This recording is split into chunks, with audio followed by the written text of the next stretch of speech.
UN officials say hunger and malnutrition are worsening in the Horn of Africa country due to two failed rainy seasons and renewed conflict. In spite of these, life-saving aid projects are being shut down due to funding shortages.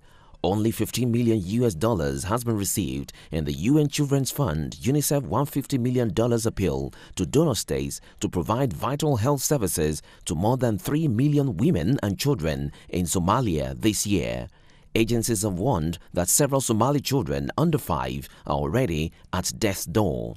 Habiyo Yaye has brought her 4-year-old grandson to Banadir Hospital for treatment. 2 other grandchildren are also showing symptoms of malnutrition. Their parents died before they fled fighting in Koyole. They are part of a new wave of an estimated 74,000 internally displaced people fleeing as AU forces fight to capture new territory still in the hands of the militant group Al-Shabaab after it was routed from Mogadishu in 2011. My grandchild is so sick. He has severe malnutrition and I can do nothing to help him. I have nothing to give him. We fled from Kuriuli. Somalia's government is struggling to impose any sense of order more than 2 decades after the fall of dictator Mohamed Siad Barre tipped the country into chaos.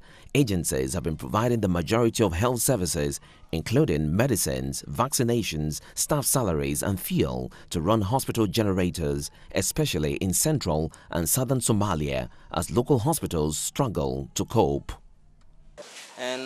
We get over 50 children with severe malnutrition coming to Banadir Hospital every day. Most of the patients are newly displaced from regions where there is still fighting. Once again, Somalia is experiencing drought, a shortage of aid money and conflict which has disrupted planting and displaced people, as well as making it difficult for traders and humanitarians to deliver food. UN agencies are concerned that the world is standing by and failing to respond to worsening hunger. The world is failing Somalia again.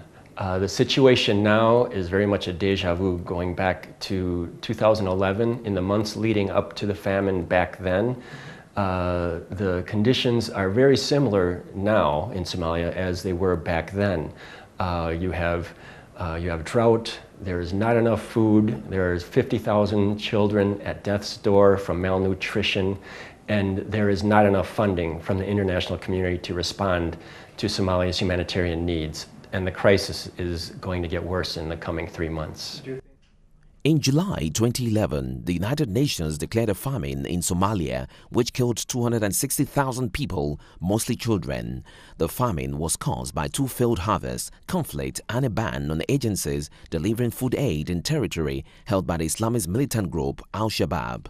The famine ended in February 2012 thanks to better rains and increased humanitarian assistance.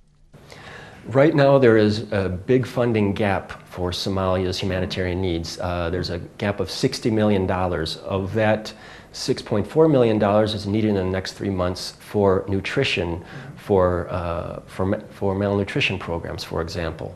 If money isn't made available for that, then further catastrophe can be avoided. Western nations feared the country could sink back into chaos and provide a launchpad for Islamist militancy.